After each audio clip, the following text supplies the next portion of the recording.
kesempatan hari ini untuk kembali dapat beribadah dan masih sehat. Sungguh-sungguh ini kemurahan Tuhan. Gunakan kesempatan yang Tuhan berikan kepada kita sebagai kemurahan Tuhan. Amin. Nah, pagi hari ini saya mengajak saudara merenung melalui firman Tuhan bahwa Tuhan sangat peduli dengan hidup kita, hidup manusia dan hidup saudara dan saya secara khusus. Kita lihat lebih dulu firman Tuhan ini. Ya, kenapa sudah di Injil Matius ya? Kayaknya saya mulai dengan ayat lain. Ya, 1 Timotius 4 ayatnya yang ke-8. Latihan badani atau jasmani terbatas gunanya, tetapi apa? Ibadah itu, ulang saudara, baca yang keras mulai dari yang biru itu. 1, 2, 3. Ibadah itu berguna dalam segala hal karena mengandung janji baik untuk hidup ini atau hidup sekarang ini di dunia maupun untuk hidup yang akan datang. Kalau ibadah itu ada mengandung janji, kalau apa yang saudara kerjakan mengandung janji yang pasti untuk cuan, untuk untung, kita mau berani abaikan enggak? Oh, enggak ada jawaban. Masih ada orang? Kalau ada janji untuk kita pasti untung, kita abaikan enggak? Enggak. Kita enggak akan abaikan. Kalau dalam satu minggu ada janji untung 1 juta saja, kita kejar kok. Kecuali ada janji yang untungnya lebih besar, kita kejar yang besar. Ini Tuhan janji, katanya ibadah itu ada janji. Ada janji di dalamnya untuk berguna untuk hidup sekarang dan hidup yang akan datang. Tuhan peduli untuk hidup kita sekarang di dunia ini dan untuk hidup yang akan datang. Yang utama yang mana? Yang utama yang mana? Rupanya Tuhan pedulikan dua-dua. Tapi yang paling utama memang soal hidup yang akan datang, hidup kekal. Itu sebabnya Tuhan Yesus mati buat saudara dan saya. Nah, ayat yang ke-9 1 Timotius 4, perkataan ini benar dan patut diterima sepenuhnya. Ayat 10, itulah sebabnya kita berjerih payah atau berjuang. Saudara, untuk ibadah kita perlu berjuang. Saudara, pengertian ibadah ini bukan sekedar datang duduk kumpul. Itu pengertian ibadah. Kita berkumpul bersama-sama sambil memuji menyembah Tuhan, sambil saling memberi semangat, memberi dorongan, mengingatkan, bersekutu. Tetapi pengertian ibadah yang lain adalah kehidupan kita yang kita pelihara cocok dengan maunya Tuhan.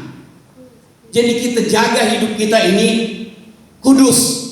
Itu ibadah. Menjaga hidup yang sesuai dengan maunya Tuhan. Kita jaga perkataan, amin. Kita jaga makan. Bukan makan dijaga terus supaya tidak dilalari, tapi jaga, tidak sembarang makan, tidak sembarang minum. Jaga, tidak sembarang mikir. Jaga, tidak sembarang bikin keputusan. Itu maksudnya. Ibadah itu menjaga hidup untuk dicocokkan dengan maunya Tuhan. Sepanjang minggu ini kita ngomong menurut maunya Tuhan atau menurut maunya kita sendiri. Kita bisa merenung. Nah, itu contoh saja. Nah, itu sebabnya katanya, itu sebabnya kita berjerih payah atau berjerih payah dan berjuang. Karena kita menaruh pengharapan kita kepada Allah yang hidup, juru selamat semua manusia. Tentunya di dalam Tuhan Yesus Kristus. Walaupun ada hari-hari ini ada orang yang mulai bilang Tuhan Yesus itu bukan juru selamat, kita tetap pegang Tuhan Yesus juru selamat. Amin. Juru selamat.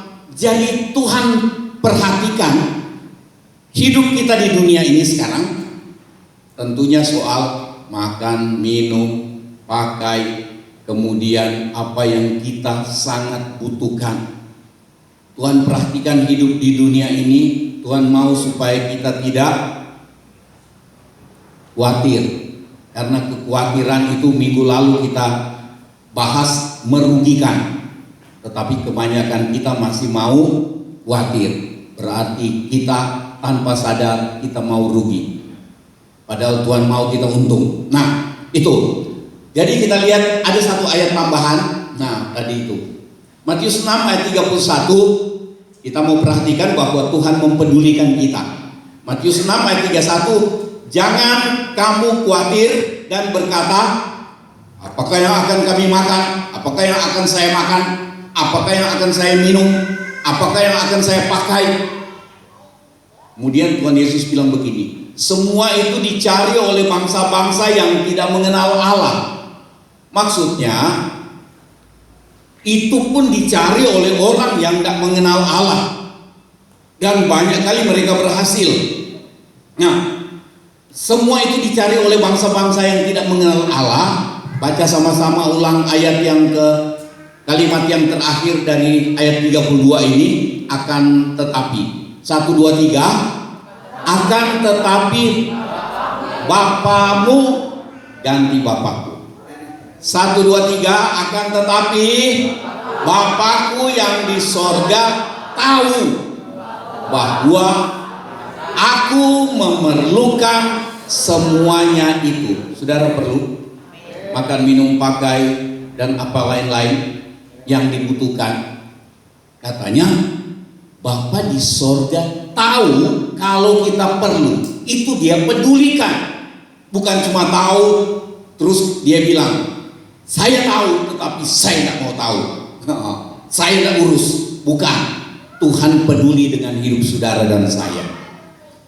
Tuhan peduli. Jadi kalau ada orang tidak peduli, hiburkan hati, Tuhan peduli. Amin. Kenapa kita bingung dengan orang tidak peduli? Masih ada Tuhan, dan memang Dia tetap ada. Ya kan? Orang yang percaya, dia tidak akan kebingungan, ditinggalkan oleh siapa, oleh semua orang. Tidak dipedulikan oleh semua orang, asal dia beres dengan Tuhan. Tidak pusing. Kita rindu supaya semua orang suka dengan kita, tetapi rupanya memang tidak mungkin semua orang suka dengan kita. Sebaik-baik apapun yang kita buat, tetap saja ada yang tidak suka.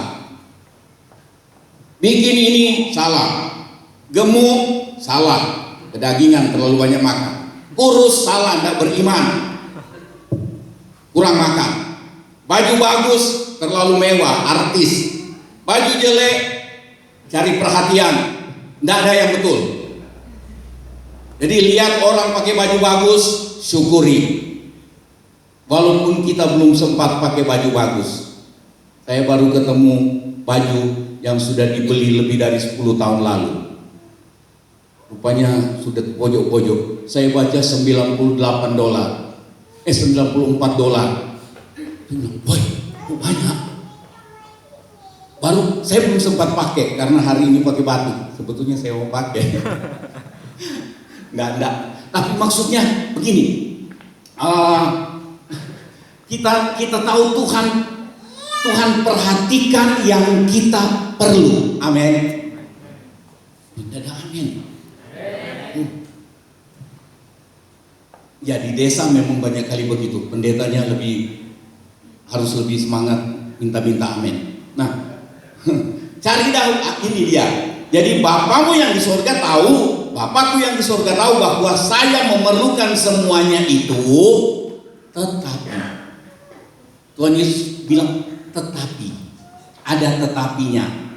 Berarti kalau tidak ikuti yang tetapi, maka perhatian dan jaminan Bapa di sorga tidak berlaku buat kita. Saudara mau berlaku jaminan Bapa di sorga? Ikuti yang tetapi. Apa?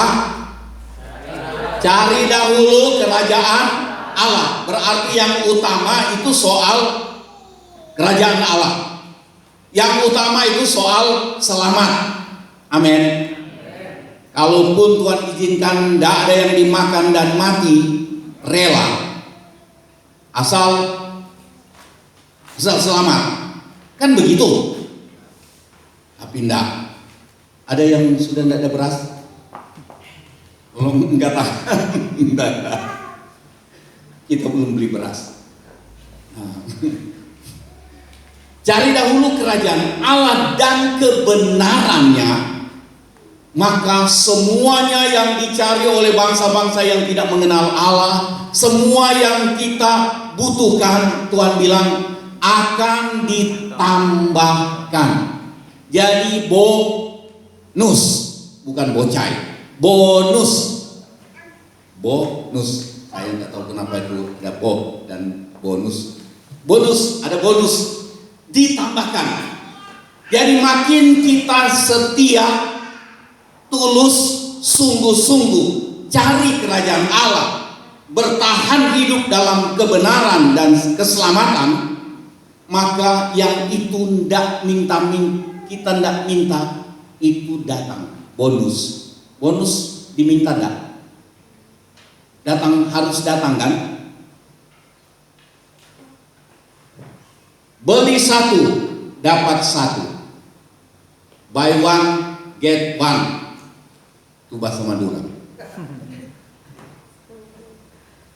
Saya beli satu, tahu-tahu dia lupa kirim satunya. Terus dia bilang, minta maaf Pak, saya lupa kirim satunya. Dia yang minta maaf, saya tidak usah nuntut.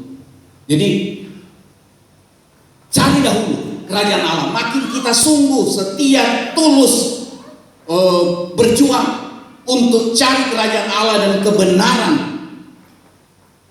maka yang lain-lain yang kita butuhkan di dunia ini, hidup di dunia ini, Tuhan tambahkan. Amin. Nah itu dia, itu bukti kepedulian Tuhan untuk kita. Itu ayat yang saya munculkan. Sekarang nomor 1, Tuhan pedulikan manusia.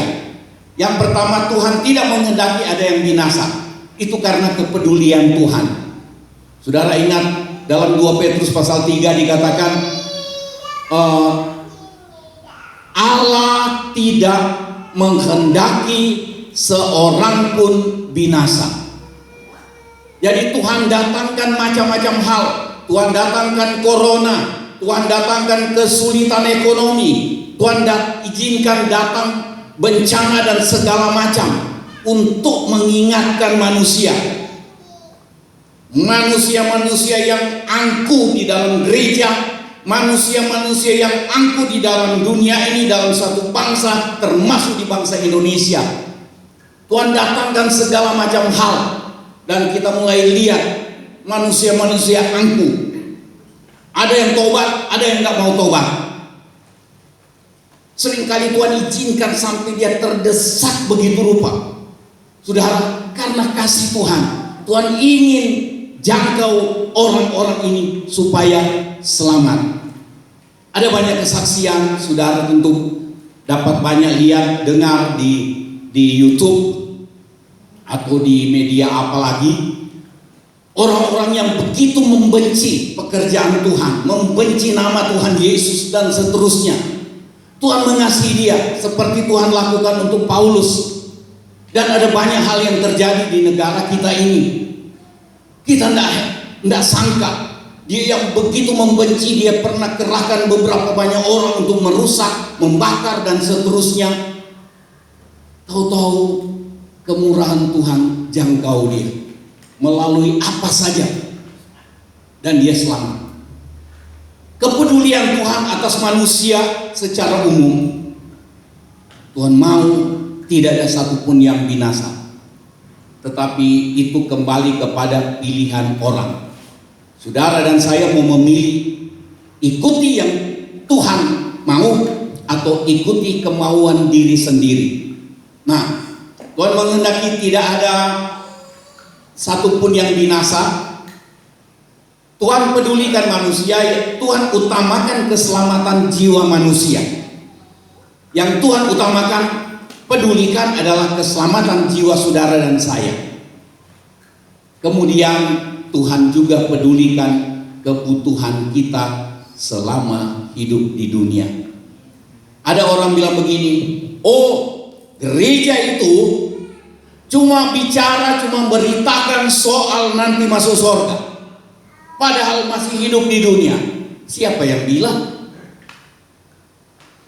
Kita beritakan bersungguh-sungguh dengan Tuhan, maka Tuhan tambahkan yang diberitakan sekarang. Datanglah KKR yang punya utang, utangnya lunas. Datanglah KKR sakit sembuh. Oke, kita percaya itu.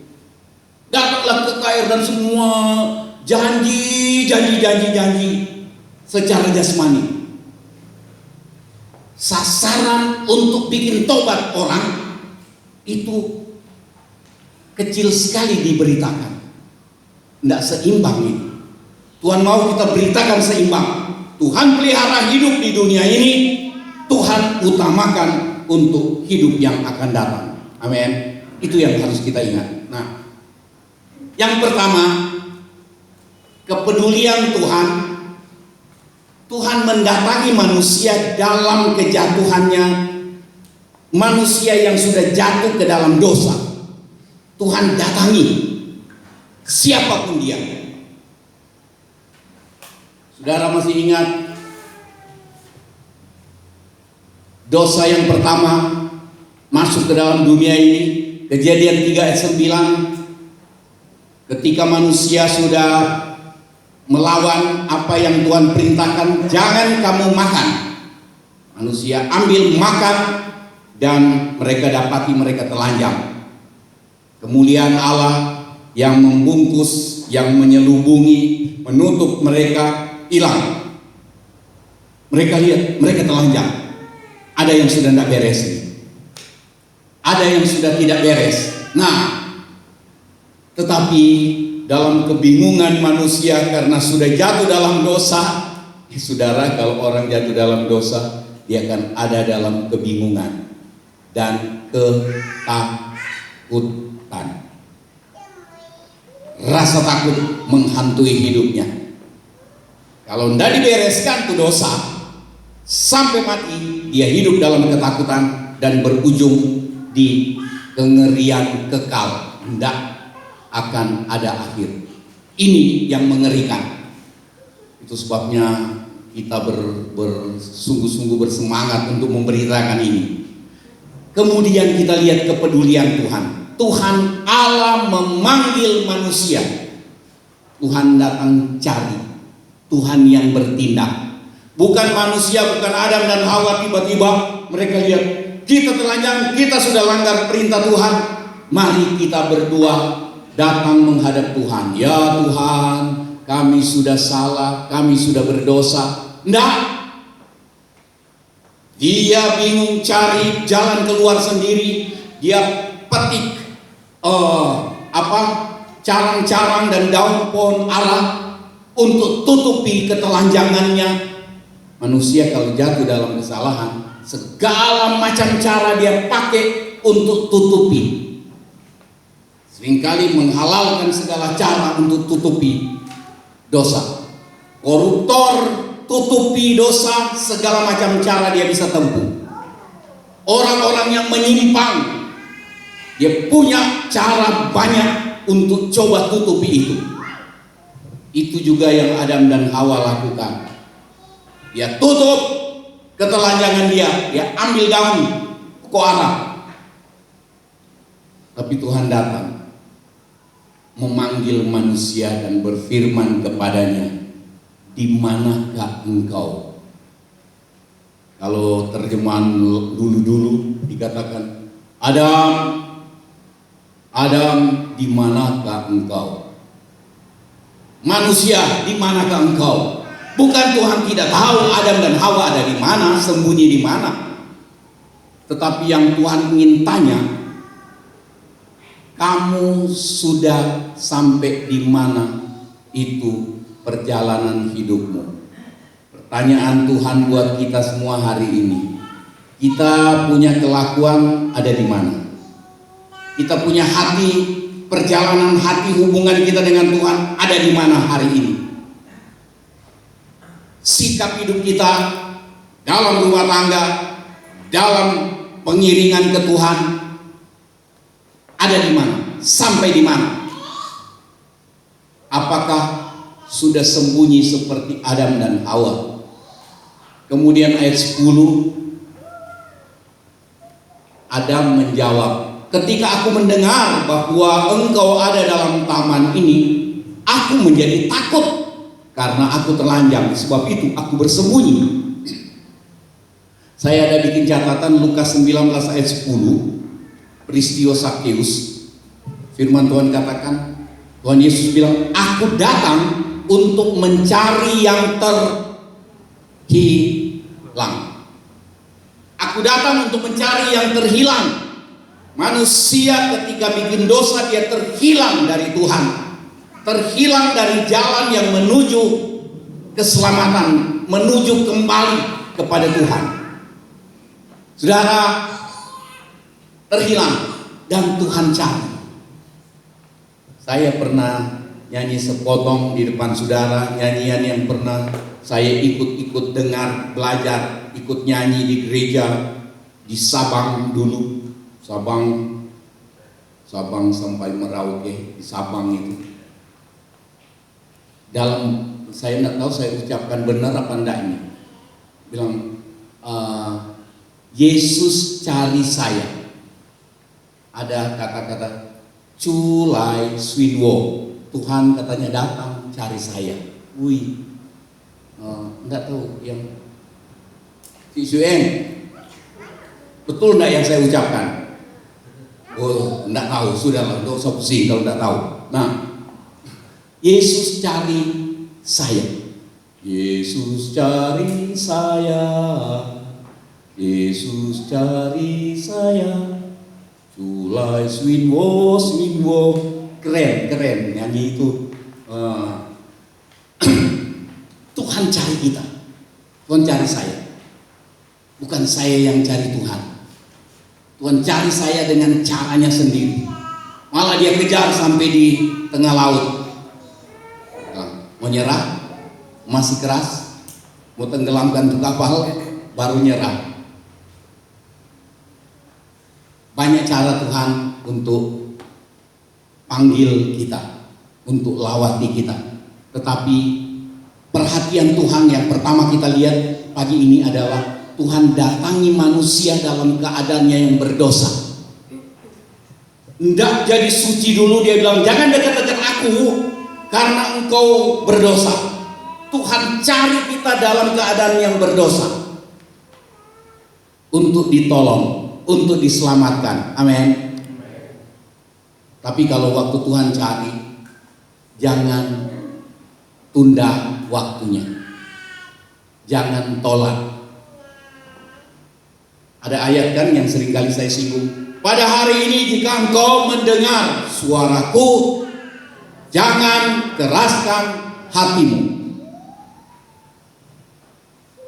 Lawatan Tuhan mendatangi kita bisa jadi itu kesempatan terakhir karena kita tidak tahu umur kita.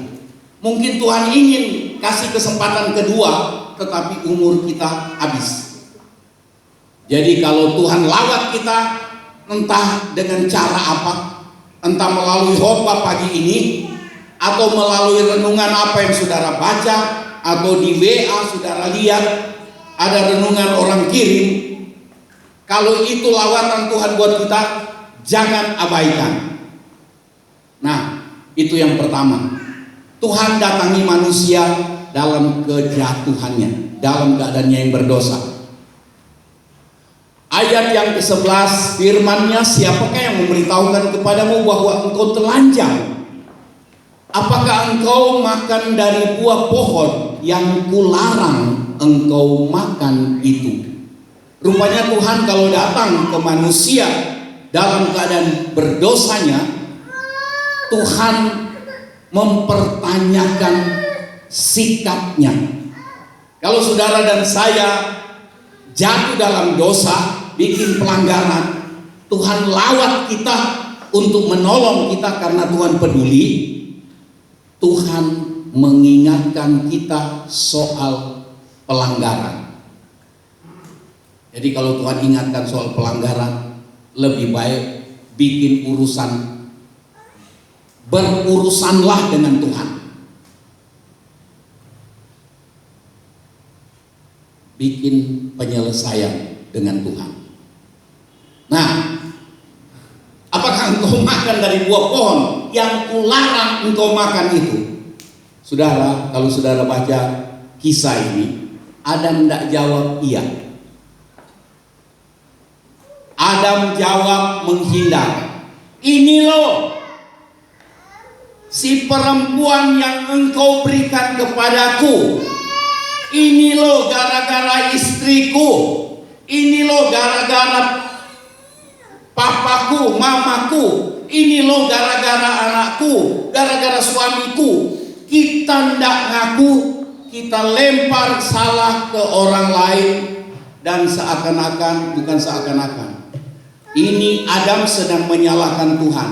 Engkau yang kasih ini perempuan, dia yang ajak saya bikin dosa.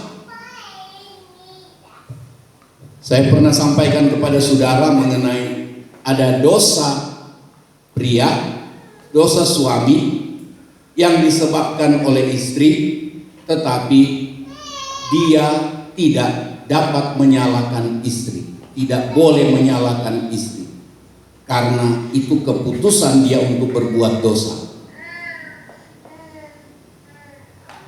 Lain kali itu dijelaskan. Tuhan tanya, apakah engkau makan dari buah pohon yang kularang itu untuk engkau makan? Adam tidak jawab, iya Tuhan, minta ampun. Tapi Tuhan panjang sabar. Dan kalau saudara baca ayat selanjutnya, Tuhan gantikan baju atau pakaian yang mereka kenakan dari ranting dan daun pohon ara. Tuhan gantikan dengan pakaian dari kulit binatang. Kalau kulit binatang yang Tuhan pakaikan ke Adam dan Hawa, berarti ada binatang tidak bersalah yang dikorbankan. Sebenarnya itu gambaran mengenai korban darah sampai kepada korban Tuhan Yesus di atas salib, untuk menggantikan kebenaran atau pakaian kebenaran. Diri sendiri yang kita kenakan diganti dengan pakaian kebenaran yang dari Tuhan.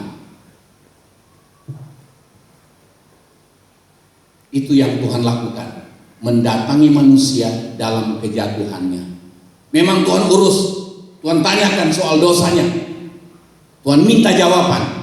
Walaupun Adam menjawab tidak seperti yang Tuhan harapkan, tapi kita lihat ada kepedulian Tuhan. Yang kedua, kalau Tuhan peduli, bukti bahwa Tuhan peduli atas hidup kita, maka Tuhan menegur dan juga memberikan kesempatan ketika kita bikin salah. Wahyu 3 ayat 19, ayat ini sangat terkenal. Firman Tuhan katakan, barang siapa kukasih ia kutegur dan kuhajar. Sebab itu relakanlah hatimu dan bertobatlah. Saudara, ada banyak kali kita sudah ditegur, kita tidak terlalu respon, tidak terlalu memperhatikan, tidak terlalu memperdulikan. Terpaksa dihajar. Nah, hajaran Tuhan macam-macam cara, banyak cara, dan saya tidak sebutkan satu-satu. Ada banyak cara Tuhan menghajar hidup kita. Dihajar di dalam usaha, dihajar di kesehatan, diajar, dihajar, di banyak hal lain lagi. Kalau lihat firman Tuhan, seharusnya kita tidak usah tunggu dihajar. Amin. Cukup ditegur, sudah kita melangkah tobat. Tapi banyak kali kita cuma ditegur, waktu baru sampai diteguran, kita masih bandel. Terpaksa hajaran. Firman Tuhan katakan, yang kukasihi, kutegur dan kuhajar. Itu pedulinya Tuhan atas hidup kita. Ada bapak-bapak di sini yang kalau terpaksa mukul anak karena dia ingin bunuh anaknya, kecuali bapak gila. Itu kadang-kadang kita terpaksa ada cemati karena untuk menyadarkan anak itu.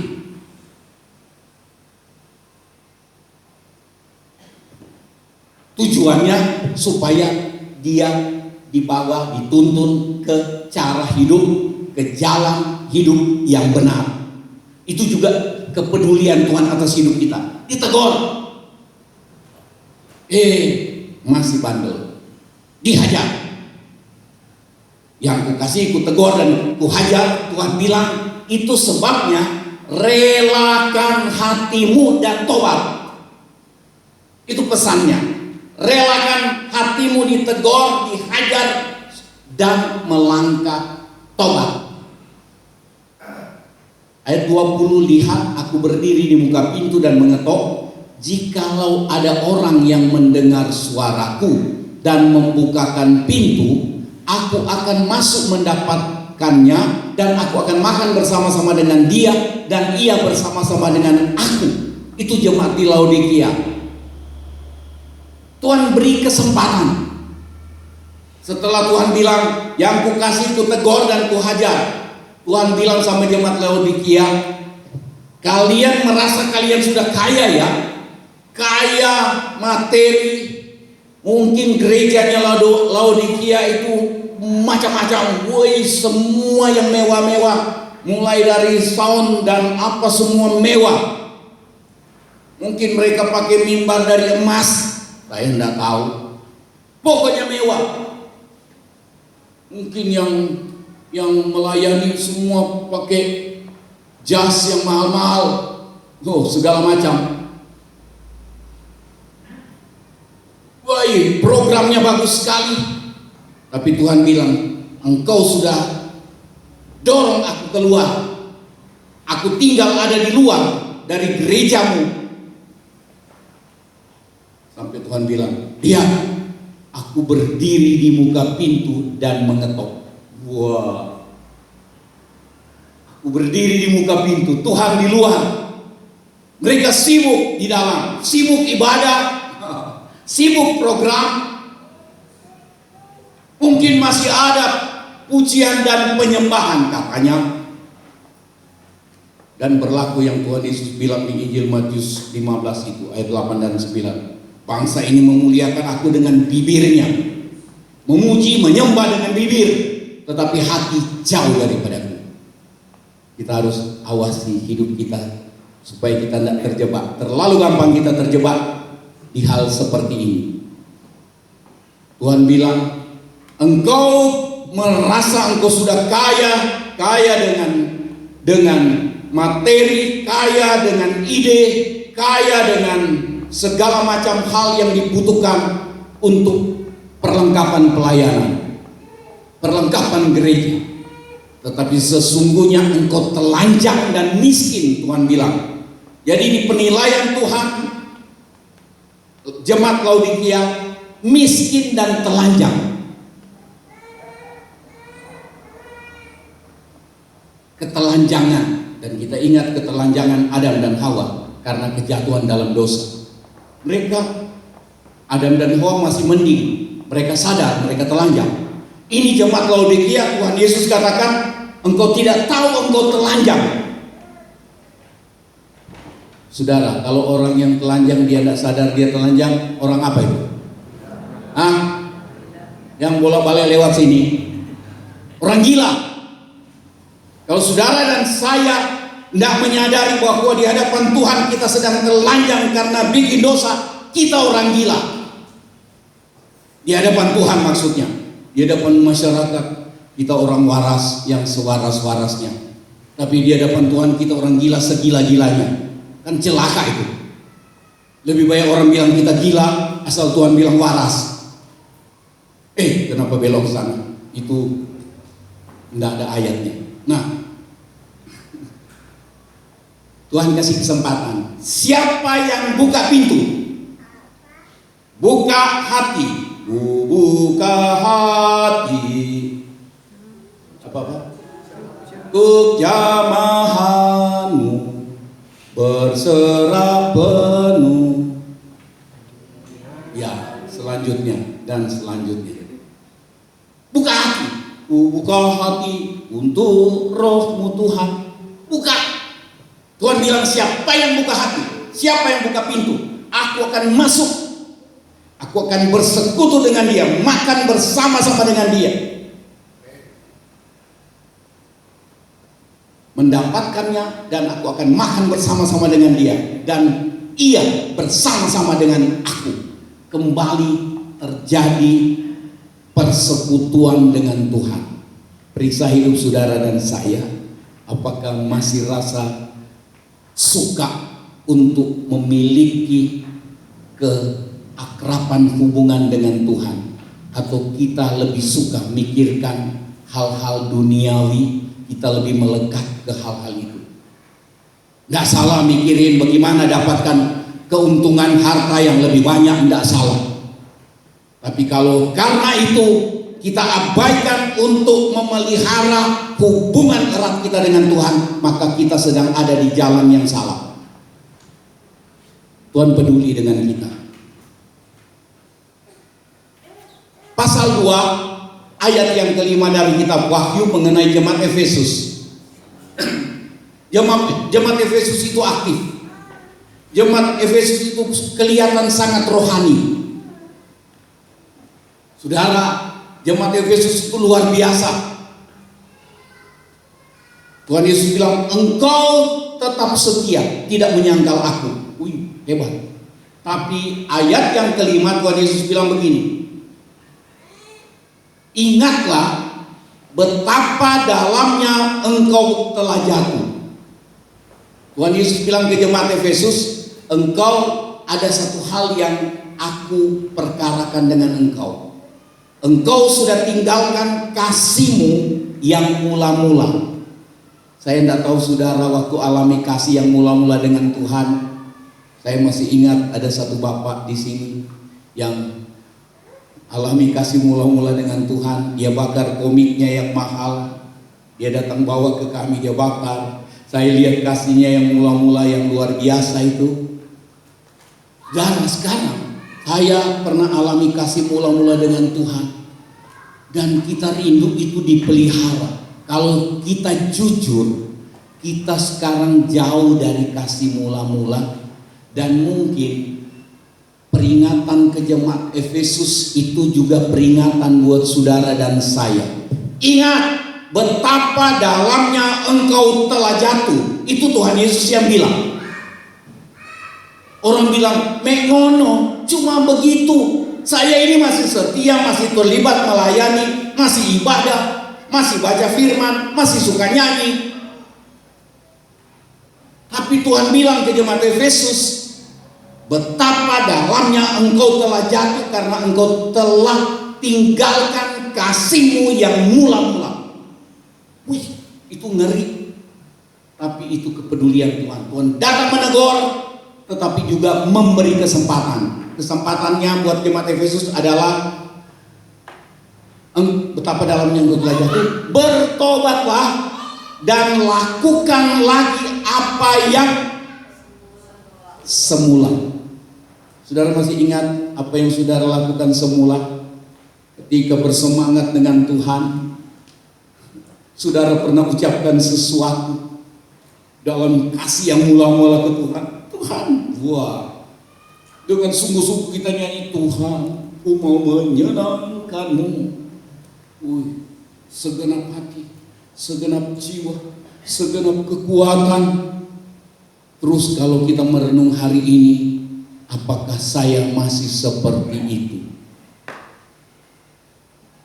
Masih seperti yang dulu? Atau sudah tidak seperti dulu, seperti zaman Efesus? Tuhan bilang betapa dalamnya engkau telah jatuh. Bertobat dan lakukan lagi apa yang semula engkau lakukan. Kesetiaanmu yang dulu-dulu itu, kembalilah. Itu maksudnya Tuhan. Kita merosot gitu, tapi tidak terasa. Kita bisa tutupi dengan macam-macam hal. Untuk tutupi kemerosotan kita bisa tutupi dengan macam-macam. Tapi Tuhan yang tahu hati kita, dan Tuhan ingin beri kita kesempatan. Yang berbahaya, Tuhan bilang, betapa dalamnya engkau telah jatuh, merosot. Jika tidak demikian, aku akan datang kepadamu dan aku akan mengambil kaki dianmu dari tempatnya jikalau engkau tidak bertobat. Itu peringatan buat seorang anak Tuhan, seorang hamba Tuhan. Apakah masih seperti waktu dia melangkah ke sekolah Alkitab? Tuhan, mana-mana Tuhan panggil, di desa yang jemaatnya banyak, di kota yang kolektanya banyak, dimanapun yang jemaatnya sedikit, dimanapun yang kolektanya sedikit, mana-mana Tuhan panggil, di tempat penderitaan atau tempat kesenangan. Sekarang dia mulai mikir, teman-teman mulai kirim berita, kamu di sana dapat berapa? Saya tidak nyindir pengerja, maksudnya terus segala macam komunikasi. Dari Makassar kirim berita, di gerejamu kayak apa? Oh, gereja saya sesat, tidak ada altar call. Gereja saya sesat, pendetanya tidak ada bahasa roh. Wah, dia tidak ingat panggilan dirinya dengan Tuhan. Saya bisa saja saya jadi tawar hati karena saya kecewa lihat tempat di mana saya melayani, lihat orang yang memimpin, lihat apa segala macam. Tapi kita kembali ke hubungan pribadi kita dengan Tuhan. Ada satu nyanyian tua katakan, peringatkanlah daku Tuhan, so remind me, oh Lord. Peringatkanlah daku Tuhan, ingatkanlah hidupku masa lalu, tunjukkan dari mana kau angkat hidupku. Kita minta Tuhan ingatkan kita dari mana Tuhan angkat hidup kita. Mungkin Tuhan ingatkan kita, waktu lalu saya sudah mau mati karena sakit, tapi Engkau sembuhkan. Waktu lalu saya sudah terpuruk, entah di usaha, entah di rumah tangga, tapi Engkau angkat. Ingatkan dari mana Engkau angkat hidupku, supaya saya mau ingin kembali ke kasih yang mula-mula. Yang ketiga, Tuhan mengatur kebutuhan hidup kita di dunia. Jadi Tuhan pedulikan soal keselamatan kita, hubungan kita dengan Tuhan, dan Tuhan pedulikan. Sementara hubungan kita dengan Tuhan kita atur baik, Tuhan juga ingatkan bahwa Dia peduli untuk kebutuhan hidup kita. Tadi kita sudah baca ayat ini, 1 Timotius 4 ayat 8, latihan badani terbatas gunanya, tetapi ibadah itu berguna dalam segala hal, karena mengandung janji baik untuk hidup sekarang ini, hidup ini, maupun untuk hidup yang akan datang. Keluaran 23 ayat 25, sering kita baca ayat ini, tapi baca sama-sama pagi ini. 1, 2, 3. Tetapi kamu harus beribadah kepada Tuhan Allahmu, maka Ia akan memberkati roti makananmu, air minumanmu, dan aku akan menjauhkan penyakit dari tengah-tengahmu.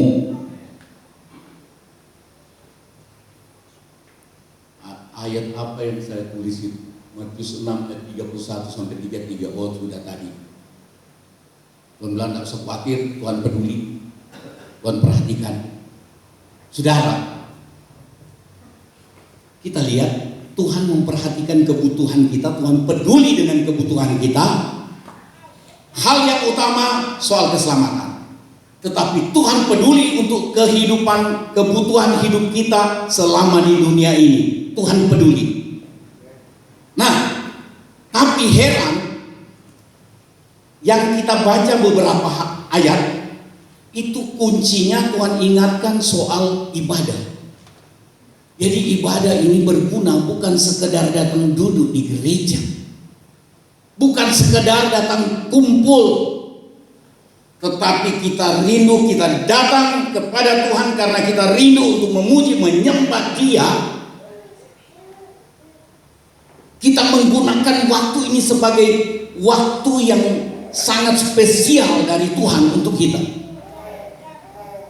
Nah, waktu kita gunakan ini, ibadah membentuk hidup kita ini hidup yang beribadah. Artinya hidup yang dicocokkan dengan maunya Tuhan.